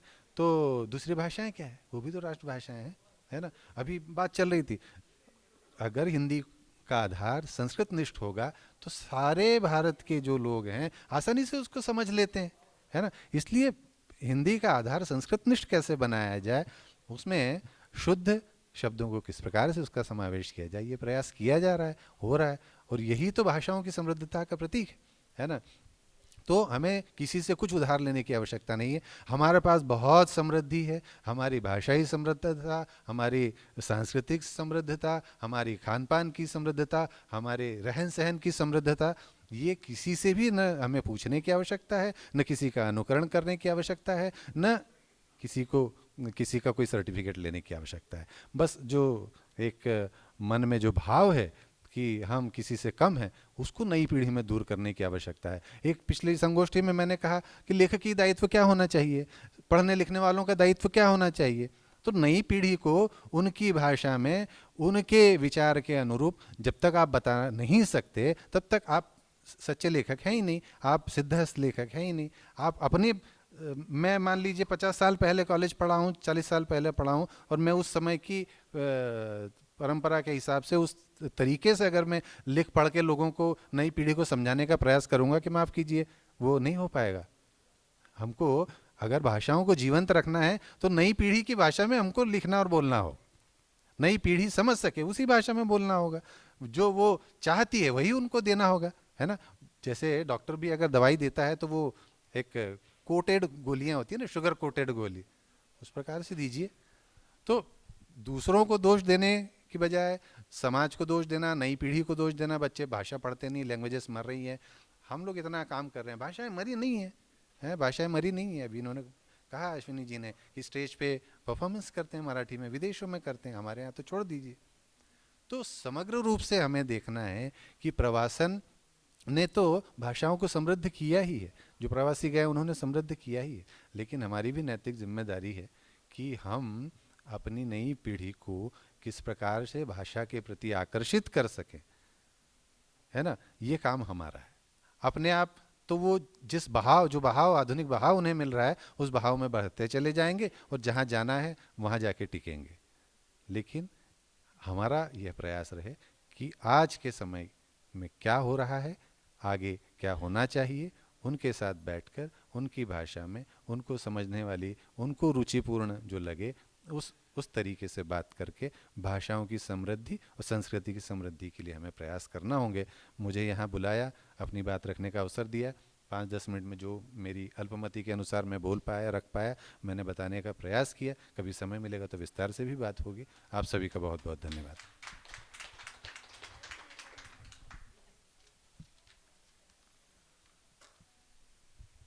बहुत बहुत धन्यवाद पुरुषोत्तम जी, आपने बहुत अच्छी बात कही। मुझे जो आपकी बातों से समझ में आ रहा था कि परिवर्तन बनाम संरक्षण कह लीजिए या संरक्षण बनाम परिवर्तन कह लीजिए, कि भाषा को संरक्षित तो करना है और भाषा बचेगी भी, क्योंकि इतने सालों से बची है वो। और जो आपने कहा कि क्या मिट्टी नहीं हंसती हमारी, बहुत प्रसिद्ध, मेरे दिमाग से जहन से उतर रहा है वो। लेकिन जो बात आपने कही तो भाषा तो बची रहेगी। मैं एक बात ज़रूर यहाँ पे जोड़ना चाहूँगी कि हम उस पीढ़ी के हैं, हम सभी लगभग एक ही उम्र के हैं, मेघा की बात छोड़ दे तो, कि हमारे बड़ों ने हमारे बारे में कभी नहीं सोचा था कि हमारे दिमाग जहाँ तक चलेंगे वो वहाँ तक उतर के हमें समझाएंगे, हमें उन तक पहुँचना पड़ा था। ये आप सब लोग चूँकि अभी आए हैं तो मुझे ऐसा लगता है ये आप सबका सौभाग्य है कि आज हम लोग ये सोच रहे हैं कि हम वहाँ तक उतर के आए जहाँ तक आप समझना चाहते हैं। तो ये बहुत बड़ा परिवर्तन हो रहा है, तो आपको इसका लाभान्वित होना ही चाहिए। और मैं इसी के साथ अभी डायस्पोरा के संदर्भ में, गुजराती समुदाय बहुत बड़ी संख्या में विदेशों में है, और वो जैसे मैं पहले भी कह रही थी कि बहुत मंदिरों के बात कर ले, स्वामीनारायण मंदिरों की बात कर ले, बहुत तरीक़ों से गुजराती समाज वहाँ जुड़ा है। और जब आप आए तो वो फाफड़ा और ढोकला की भी बात कर रही थी। डांडिया तो एक कह सकते हैं कि डांडिया ने तो सर्वव्यापी बना दिया है लोक नृत्य को। तो हमारे बीच में आज जयेंद्र जी हैं। जयेंद्र जी गुजरात साहित्य अकादमी गांधीनगर के महासचिव हैं। मैं सबसे पहले तो आपका स्वागत करना चाहूँगी। अरुणा जी हमारे सामने हैं। अरुणा जी से मैं आग्रह करती हूँ कि आज आप हमारे महासचिव जी का स्वागत करें।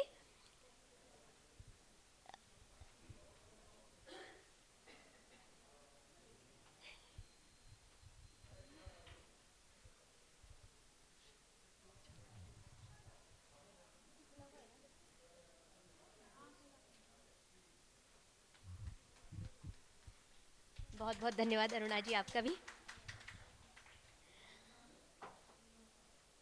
आप गुजरात साहित्य अकादमी गांधीनगर के महासचिव हैं। जैसा मैंने बताया, आप मूल रूप से गुजरात विश्वविद्यालय अहमदाबाद में प्रोफेसर के पद पर नियुक्त हैं। और बड़ी अच्छी बात यह है कि अकाउंटेंसी के प्रोफेसर हैं आप, लेकिन विशेष रुचि कला और साहित्य में है।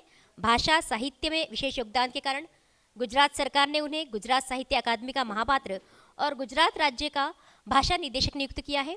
गुजरात लोक सेवा आयोग क्लास 1-2 की परीक्षा 3 बार उत्तीर्ण करने के बावजूद उन्होंने अधिकारी बनने के बजाय शिक्षक बनना चुना। ये बहुत बड़ी बात है, कि नहीं तो अधिकतर लोग सोचते हैं कि अधिकारी बन जाऊं मैं।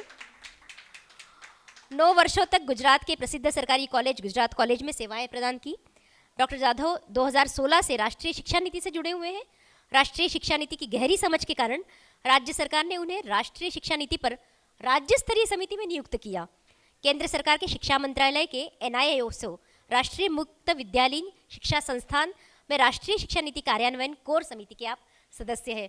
तो मुझे बड़ी प्रसन्नता हो रही है कि आज हमारे पास में ऐसे विद्वान हैं जो अपने अपने क्षेत्र में इतनी महारत हासिल है कि आप गुजरात राज्य पाठ्य पुस्तक बोर्ड और विश्वविद्यालय ग्रंथ निर्माण बोर्ड के लेखक हैं, और UGC के भी आप कई समितियों में आपने कार्य किया है। गुजरात सरकार के उच्च शिक्षा विभाग, NAC जो राज्य सरकार की समिति है, राज्य स्तरीय समिति है, उसमें भी आप कार्य करते हैं। समिति और केंद्रीय साहित्य अकादमी, संस्कृति मंत्रालय, भारत सरकार के सलाहकार बोर्ड के सदस्य के रूप में आपने कार्य किया है। गुजरात के भक्त कवि नरसिंह मेहता जी, हाँ, इनके बारे में तो हम सब लोग जानते हैं। उस विश्वविद्यालय गुजरात प्रौद्योगिकी विश्वविद्यालय, सौराष्ट्र विश्वविद्यालय और सरदार पटेल विश्वविद्यालय अध्ययन बोर्ड के सदस्य के रूप में भी आपने सेवाएं दी हैं। तो मुझे ऐसा लगता है कि जितनी आपकी उम्र नहीं है उतनी आपके पास में 21 किताबें आपके पास में है। मतलब सोचिए, यदि 20 साल की उम्र के बाद से उन्होंने शायद से किताबों में प्रकाशित करना ही शुरू कर दी होगी। शब्द सृष्टि के संपादक है। आपके कॉलम अक्षरनो अजवास भारतीय भाषा और साहित्य को समर्पित है, बहुत लोकप्रिय रहा है। तो मैं बहुत लंबा आपका परिचय न देते हुए, परख नहीं, ये 360 डिग्री मूल्यांकन पद्धति की समिति के अध्यक्ष के रूप में आपको चुना गया है। मैं बहुत सादर आमंत्रित करती हूँ आपको कि आप हमारे सामने रखिए। वैसे तो समय का बंधन नहीं है, श्रोता अभी अभी आए हैं, तो वो तो इतने भी नहीं है कि बहुत देर से बोर हो रहे होंगे, पर फिर भी 15 मिनट यदि मान ले तो। वागर्थ विव संपृक्तौ वागर्थ प्रतिपत्तये जगतः पितरो वंदे पार्वती परमेश्वरो। डायस्पोरा की ही एक कविता से मेरी बात की शुरुआत करता हूँ। गुजराती के एक बहुत अच्छे कवि हैं, उन्होंने लिखा कि मैं तारा नाम नो टहको अहीं छाती में राख्यो छे, भूसावा क्या दीधो कक्को हजू पाटी में राख्यो छे, मैं मारा नख वाल भले रंगावा दीधा पण मारो धबकार हजीए मैं गुजराती में राख्यो छे। डायस्पोरा की बात बहुत अच्छी तरह से यहाँ पे हो रही है। सम्मानीय मेघा जी ने सिंधी के बारे में बताया। अनफॉर्चुनेटली मैं नहीं सुन पाया, लेकिन जैसे उनका प्रतिभाव मिला अच्छा ही उन्होंने बताया होगा। अश्विनी जी ने मराठी के बारे में बहुत सारी बातें की। तितिक्षा जी ने गुजराती डायस्पोरा के विषय में बहुत विस्तार से और अभी वहाँ क्या स्थिति है उसके विषय में हमें अवगत कराया। पुरुषोत्तम जी ने डायस्पोरा की सैद्धांतिक समझ और कैसे प्रवासन से भाषा को बढ़ावा मिलता है, गति मिलती है, उसके बारे में बहुत अच्छा हमें बताया। स्वारंगी जी तो ऑल टाइम हिट ही है, जब जब वो माइक लेती है तो हमें ऐसा भी लगता है कि वो बहुत अच्छी कड़ी को जोड़ देती है। तो और आप सभी श्रोतागण, पहले तो मैं बहुत बहुत बधाई देता हूँ इस आयोजन को, और आप सभी को हिंदी दिवस की बहुत बहुत शुभकामनाएं। जैसे यहाँ पे बताया गया कि डायस्पोरा में जो भाषा की स्थिति है, पश्चिम भारत की भाषाएं, तो स्वाभाविक रूप से पश्चिम भारत की भाषाएं डायस्पोरा में छाई हुई है पहले से ही, क्योंकि हमारे यहाँ समुद्र किनारा बहुत लंबा है। जहाँ पे समुद्र किनारा होता है वहाँ व्यापार होता है, और व्यापार होता है तो लोग बाहर जाते हैं, आते जाते रहते हैं।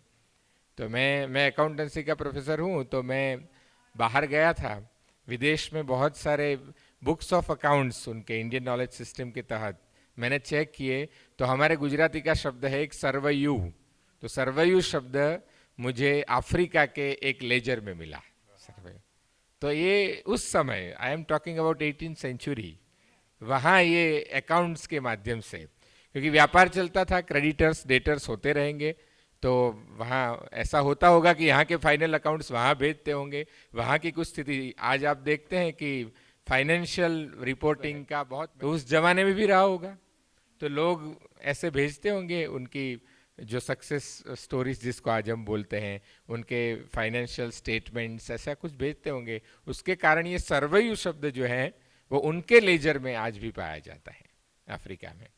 तो मराठी को भी यही लाभ मिला कि समुद्र किनारा बहुत बड़ा है, तो उसके कारण ये भारतीय भाषाएं, हमारी गुजराती हो, कोंकणी हो, मराठी हो, कच्छी हो, ये सब भाषाएं बहुत अच्छी तरह से बाहर जा पाई, और बहुत लंबे समय से वहाँ रहकर उस देश को अपना घर उसने बनाया है। जैसे मैं अभी 2 साल पहले न्यूयॉर्क गया था जवाहर जी, तो न्यूयॉर्क में मुझे लगता नहीं था कि ये न्यूयॉर्क है, क्योंकि आसपास उस स्ट्रीट में जितने भी बोर्ड थे उसमें से मैक्सिमम बोर्ड गुजराती पे थे और साथ में इंग्लिश लिखा हुआ था। हाँ, तो यहाँ हम गुजरात में ऐसा आग्रह करते हैं कि आपको गुजराती में बोर्ड लिखना चाहिए, और आप देखिए कि डायस्पोरा की ताकत देखिए, वहाँ अपनी मातृभाषा के प्रति इतना प्यार है कि सेकंड इंग्लिश के साथ उन्होंने गुजराती में लिखा था। हाँ, वाह, हाँ, अभी बताया तितिक्षा जी ने। तो ये, हाँ, तो ये नहीं, लेस्टर से नहीं आते, लेकिन लेस्टर के विषय में उन्होंने बताया। तो ऐसे बहुत सारे सिटीज हैं जो गुजरातमय, गुजरातीमय हो गए हैं और हो भी रहे हैं। आप देखिए कि 18th सेंचुरी में बहुत सारे गुजराती अफ्रीका गए, अफ्रीका में उनका अपना व्यापार उन्होंने स्थापित किया, लेकिन इदी अमीन के कारण 1970 में फिर उनको बिछो होना पड़ा वह उस धरती से भी, और वो यूके गए, अमेरिका गए, वहाँ पे गए। तो इसको डबल डायस्पोरा तितिक्षा जी ने बताया, बहुत अच्छा शब्द कॉइन किया है आपने। तो उनको तो 2 बार मूल से उखड़ना पड़ा है और फिर वो वहाँ पे गए हैं। तो उनकी वेदना क्या है वो भी गुजराती साहित्य में आई है, उसके विषय पर भी लिखा गया है। तो 2 नवलकथाएं मिलती है गुजराती में ऐसी, कि जो एक बार उसमें प्रतीक जो है वो बीज है, एक बीज को बोया गया और फिर उसको उखाड़ कर दूसरी जगह पे, तो उसकी क्या तकलीफ है, वो कैसे पनप रहा है। जी, बिल्कुल सही बात है आपकी, बहुत अच्छी तरह से वो स्थापित हो गए। उस वार्ता में भी ऐसा ही आता है, उपन्यास में ऐसा है कि उसको फल भी आते हैं, फूल भी आते हैं, राइट, लेकिन कुछ वो महसूस कर रहा है।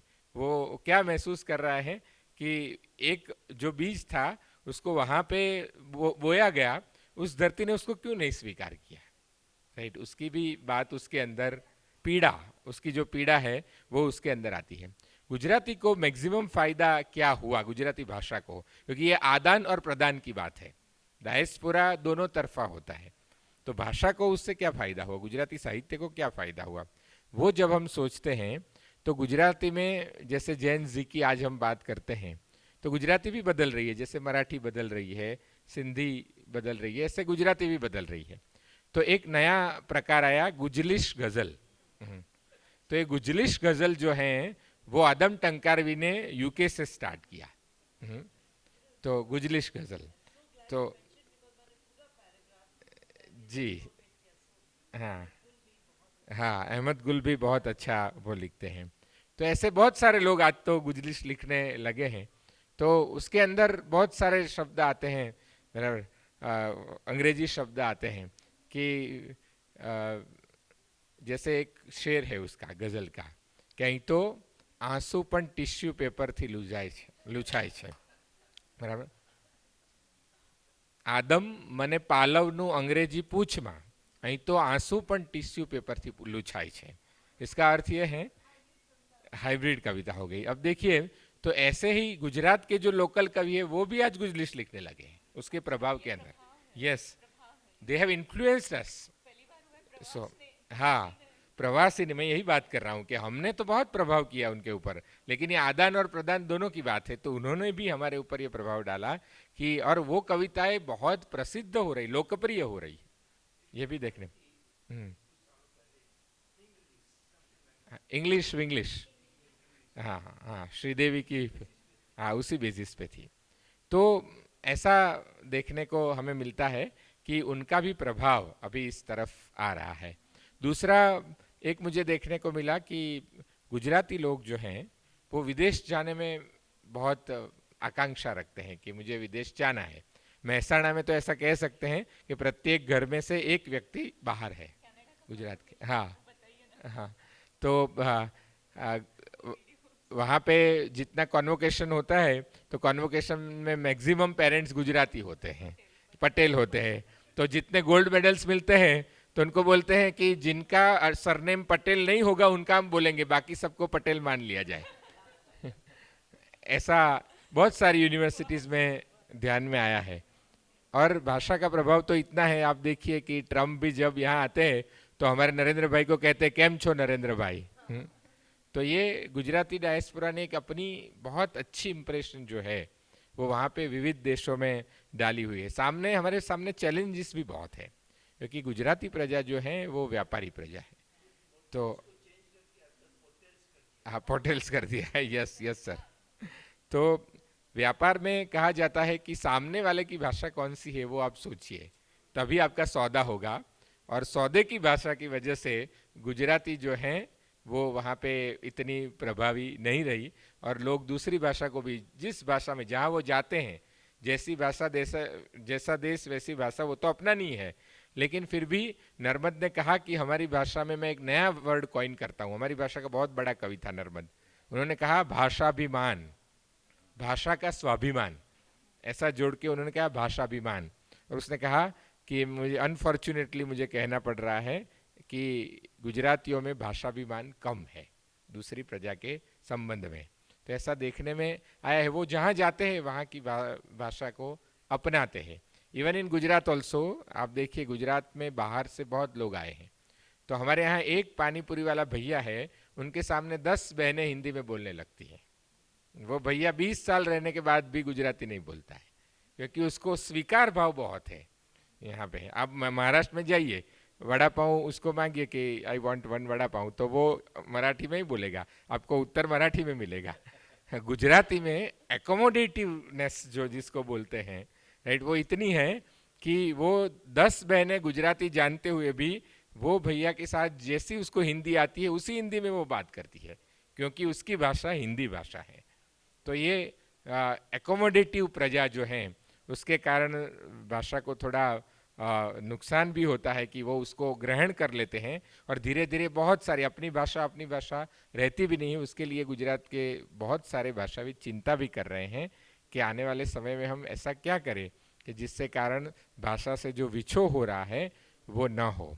और बहुत सारे प्रयास हो रहे हैं। मैं आपको बताऊं कि ऑस्ट्रेलिया में, जैसे 3rd जनरेशन की बात उन्होंने की तितिक्षा जी ने, ऑस्ट्रेलिया में जिन लोगों ने देखा कि हमारे घर में अब गुजराती बहुत नहीं बोली जाती है, तो उन्होंने गुजराती ग्रामर स्कूल शुरू किए हैं। मैं उसके एक कॉन्वोकेशन में गया था, इसलिए मुझे पता है। वीकेंड में वो स्कूल चलते हैं, और उन्होंने ऑस्ट्रेलियन सरकार को निवेदन किया कि जो थर्ड लैंग्वेज है उसके रूप में गुजराती को आप शामिल कीजिए, और अगर आप शामिल करेंगे तो ये बच्चे उसी लिए पढ़ेंगे कि मुझे पेपर भी देना है, एक फॉर्मल हो जाएगा। तो ऑस्ट्रेलियन गवर्नमेंट ने माना और थर्ड लैंग्वेज के रूप में, ऑप्शन के रूप में गुजराती को शामिल किया। तो आज बहुत सारे बच्चे वो गुजराती पढ़ रहे हैं। तो सिडनी में, मेलबर्न में ऐसे गुजराती ग्रामर स्कूल्स चलते हैं वीकेंड में।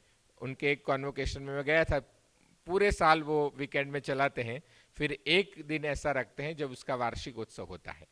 तो वहाँ पे गुजराती कविता बोलते हैं बच्चे, गुजराती नाटक रखते हैं, गुजराती वक्तव्य रखते हैं, और उसके माध्यम से वो थर्ड जनरेशन जिसकी हम चिंता कर रहे हैं उनको ये भाषा सिखाने का काम वो लोग कर रहे हैं।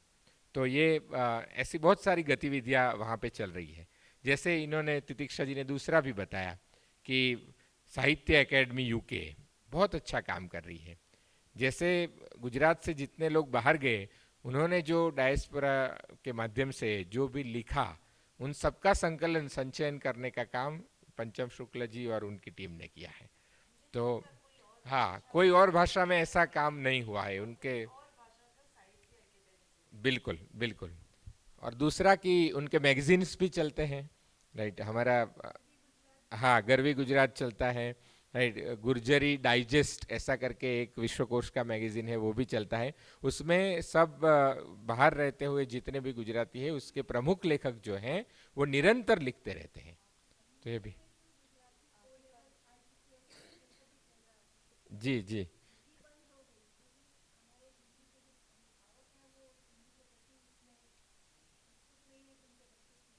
हम्म।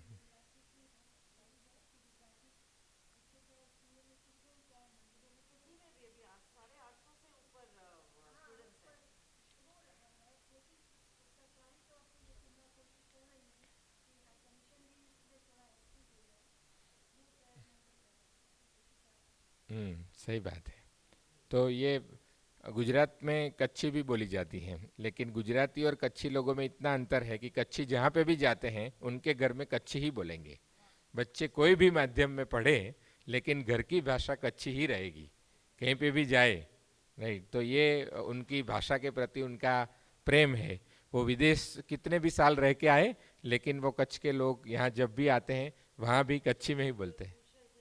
हाँ हाँ हाँ। तो तितिक्षा जी कच्छ से हैं, इसलिए। और कच्छ के लोग भी ऐसा, जैसे सिंधी बहुत अच्छी बोल लेते हैं कच्छ के लोग, हिंदी भी बोल लेते हैं, बहुत सिमिलर है इसीलिए।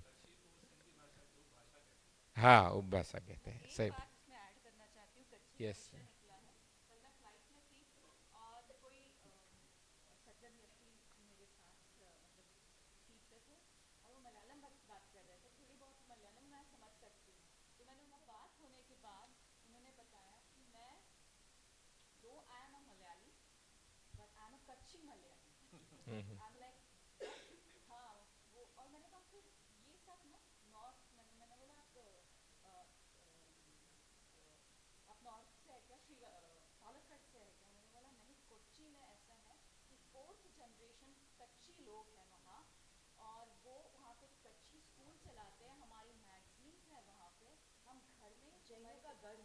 Yes yes.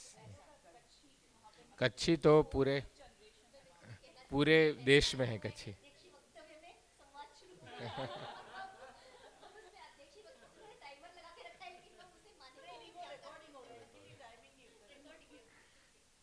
तो अच्छी बात है ना, भाषा तो संवाद के लिए ही है।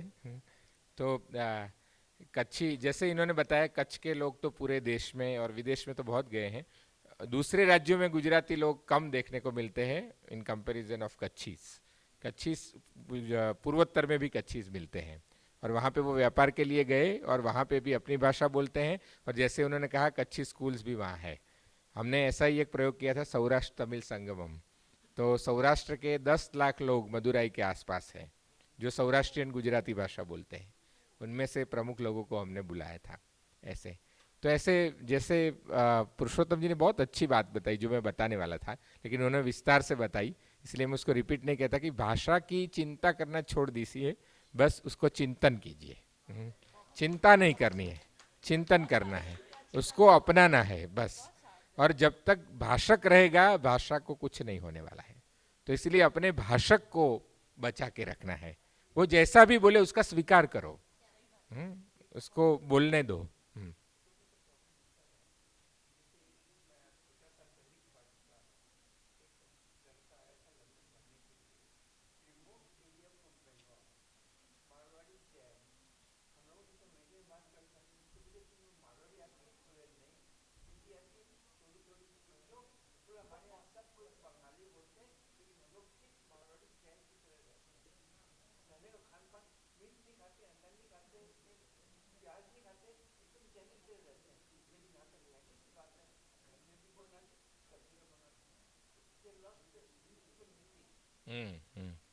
तो उसके लिए हाँ हाँ तो हाँ तो हम बाद में संवाद करते हैं। मैं मेरी बात को समाप्त कर लूँ कि हाँ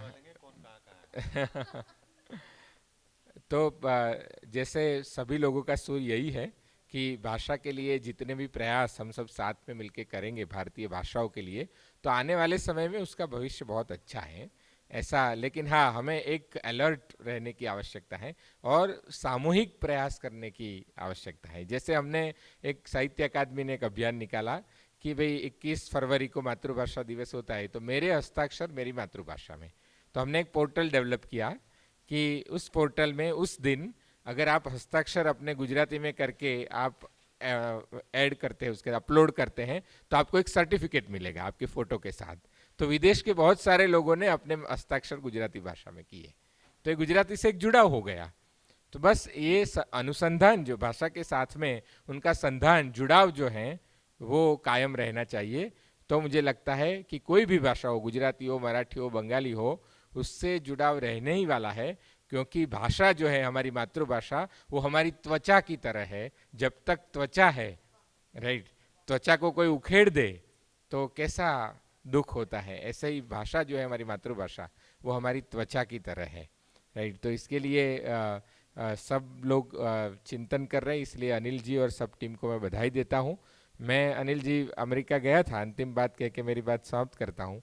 तो गुजराती की चिंता पहले मुझे थी, लेकिन अमेरिका से आने के बाद मुझे लगा कि नहीं, हमें प्रयास करने, चिंता करने की ज़रूरत नहीं है। ये तो बहती नदी जैसी बात है, वो तो अपने आप पनपती जाएगी, बहती जाएगी। तो मैंने एक बहन को पूछा, हमारे गुजराती बहन है, बहुत बड़े उद्योगपति है वहाँ पे उनके पति, उनको पूछा आपको गुजरात याद आता है? तो उन्होंने कहा नहीं, यहाँ तो बहुत सारे गुजराती लोग हैं, हमारा गरबा भी होता है, जैसे इन्होंने कहा ढोकला, हाँ फाफड़ा, हाँ ज्યાં જ્યાં વસે एक गुजराती ત્યાં ત્યાં सदाकाल गुजरात, ऐसा है। तो उन्होंने एक बात मुझे बताई कि जब मैं जयेंद्र भाई कढ़ी बनाती हूँ तब नीम के पत्ते की खुशबू जो है वो नहीं आती यहाँ पे, इसलिए मुझे गुजरात याद आता है। तो जब तक ये नीम के पत्ते की खुशबू उसको याद है, तब तक अपनी भाषा को कुछ नहीं होने वाला है। धन्यवाद। बहुत अच्छी बात आपने कही। और जो आप कह रहे थे कि हमें चिंता की नहीं चिंतन की आवश्यकता है, तो मैं इसी सभागार में इसको मानती हूँ कि ये उम्मीद की किरण इसलिए है कि हम अधिकतर सत्रों में देखते हैं कि अध्यक्ष जो होते हैं वो वयोवृद्ध होते हैं, हम उन्हें अध्यक्षता कराते हैं, लेकिन हमारे साथ में युवा अध्यक्ष हैं और इसलिए संतूर अध्यक्ष है इसलिए हम इतना खुलापन भी हो पाया कि एक संवाद अध्यक्षीय भाषण के बीच में कभी हुआ हो, ये पहली बार मैंने देखा। और आपने जो बात कही चिंतन की आवश्यकता है, तो मेरा ही मित्र एक यूएस में रहता है, वो उसको मेरे लिए एक कॉम्प्लीमेंट देना था झांसी की रानी, तो बोला मैं बहुत देर तक सोचता रहा कि झ कैसे लिखूं, क्योंकि मैंने बहुत सालों से झ नहीं लिखा, तो मुझे याद ही नहीं आ रहा था कि झ लिखूं कैसे। तो लेकिन एक प्रयास करने पे शायद से हम झ को भी बचा पाएंगे, झांसी को भी बचा पाएंगे और भाषा की गढ़ झांसी की रानी को भी बचा पाएंगे। तो एक मुझे लगता है कि एक क्वेश्चन आंसर यदि आप करना चाहें तो ज़रूर करेंगे, अन्यथा बिल्कुल। तो मैं बिल्कुल अनिल जी को आग्रह करती हूँ कि वो आभार प्रदर्शन करें। मैं अनिल जी से कहना चाहूँगी कि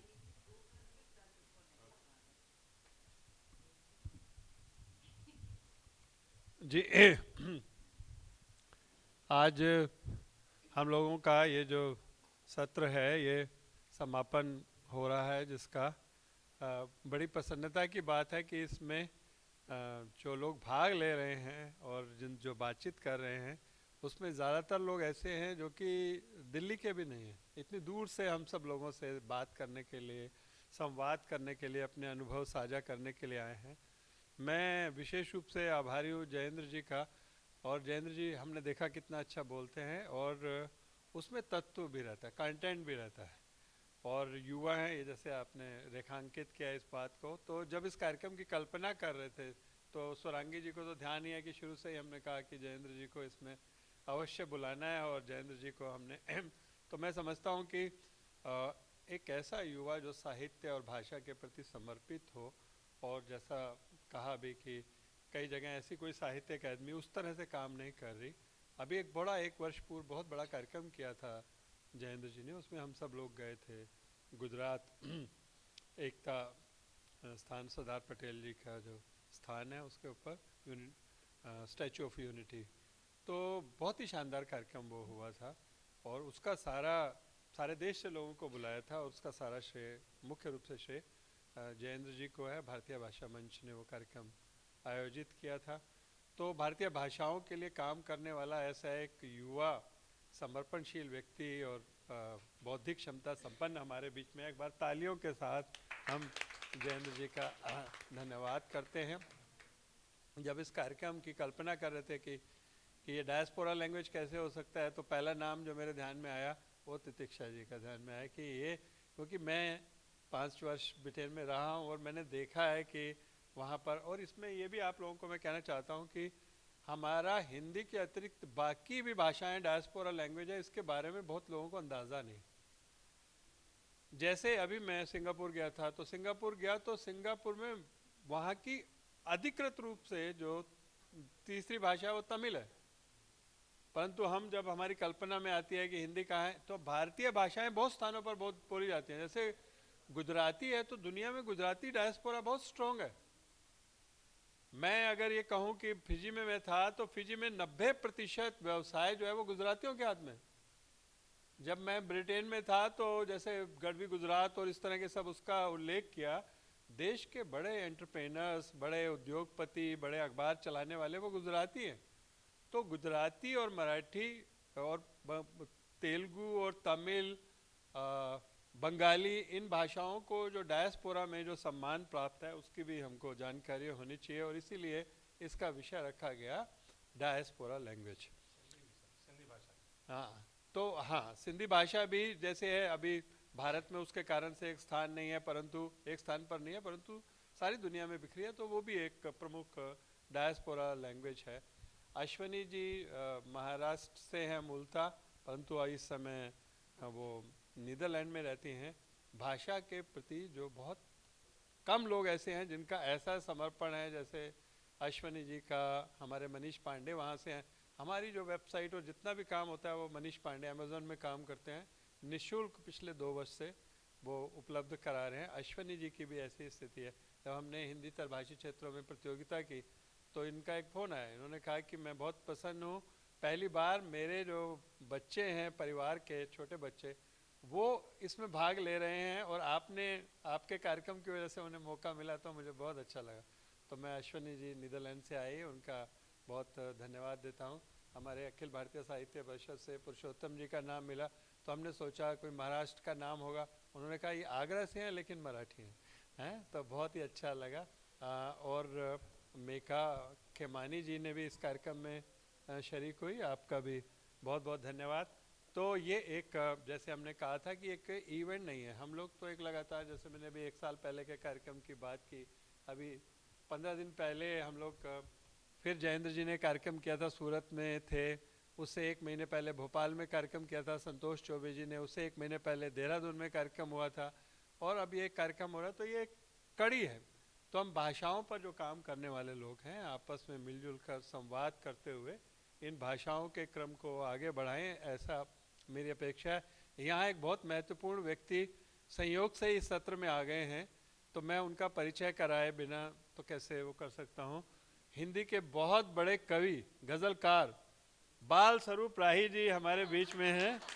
राही जी का बहुत बहुत अभिनंदन। आज शाम को कवि सम्मेलन है जिसकी अध्यक्षता आदरणीय बाल स्वरूप,